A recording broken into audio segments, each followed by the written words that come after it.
And I have nothing to disclose. Money mostly leaves my pockets as I'm a student. But if you'll bear with me, today I'll be presenting the effects of chronic opioid analgesic use patterns on sleep quality in patients with non-cancer pain. This work was done at SLU with collaboration with the Henry Ford Health System. Oh, all right. Yeah, I mentioned this already. And this work was supported by the following NIH grant. So our learning objectives for today, if I can teach you anything, on completion of this session, participants should be able to identify chronic opioid use as a potential mediator of sleep quality.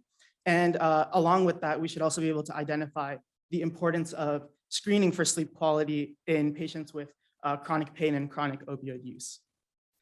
So a bit of background on this. So prior studies conducted by my PI, he's really interested in how chronic opioid use can relate to increased incidence of major depressive disorder, along with opioid misuse and opioid dependence.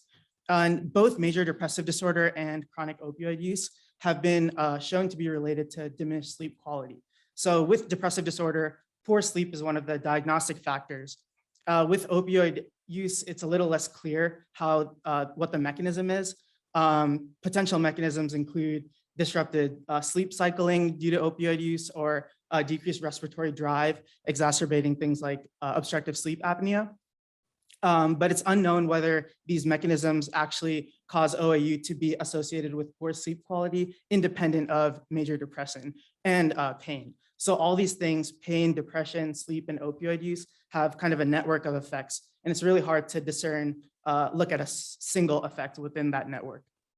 Prior studies examining just this relationship between opioids and sleep are limited by cross-sectional analysis and lack of measures on different patterns of OAU.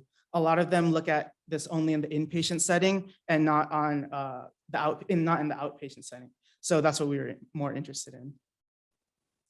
So then our research question, what I mean by opioid use patterns is in the outpatient setting, we kind of stratified them into our kind of exposures, which are patients who during their chronic opioid use either quit their use opioids daily, or use opioids intermittently. So those are 3 different patterns. And we wanted to know, do those different use patterns lead to different changes in sleep quality?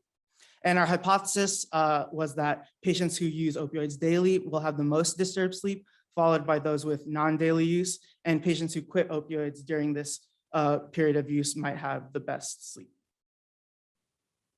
So as for our methods, this was a longitudinal study. So eligible subjects had a 3-month period prior to the study of no opioid use, and then they began a 30 to 90-day period of use. Patients with cancer or HIV were excluded from the study, and a comprehensive assessment was conducted at baseline and at 6-month follow-up. And patients received a $50 gift card for each assessment. Our primary outcome measure was the Pittsburgh Sleep Quality Index.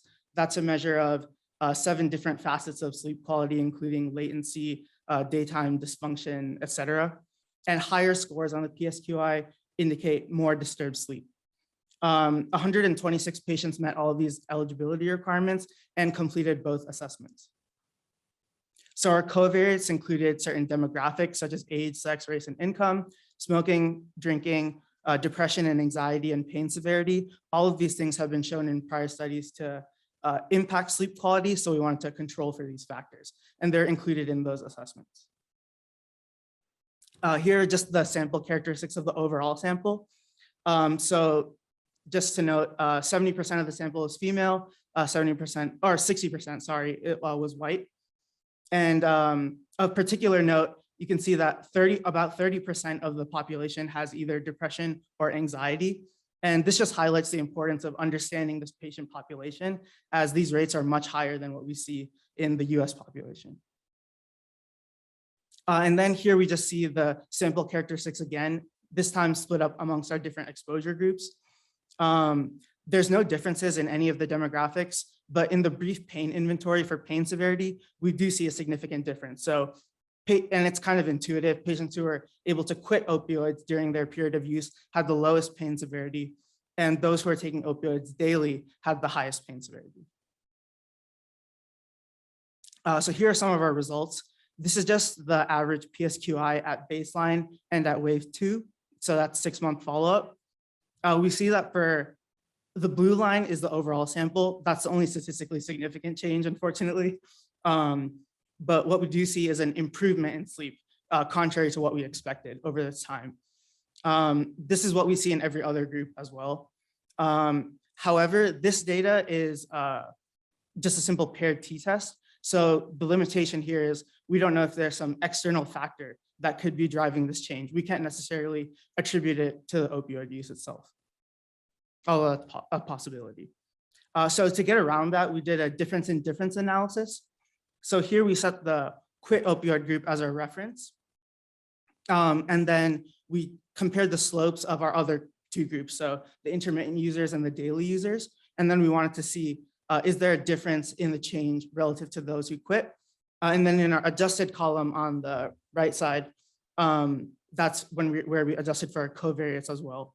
And here we see that intermittent users had worse sleep quality compared to those who quit, and daily users had about the same. However, these differences were not statistically significant at all. And here we just see our covariates. So the covariates that were highlighted are had a significant effect on the data. My mouth is so dry right now, I'm sorry.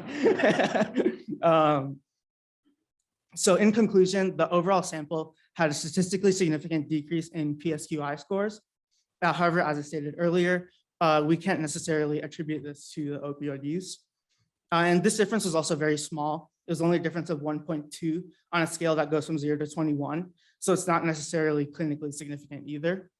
And then in our difference in difference analysis, we see that intermittent users had the worst sleep quality. However, this difference was not statistically significant. And these are my references, and thank you for your time.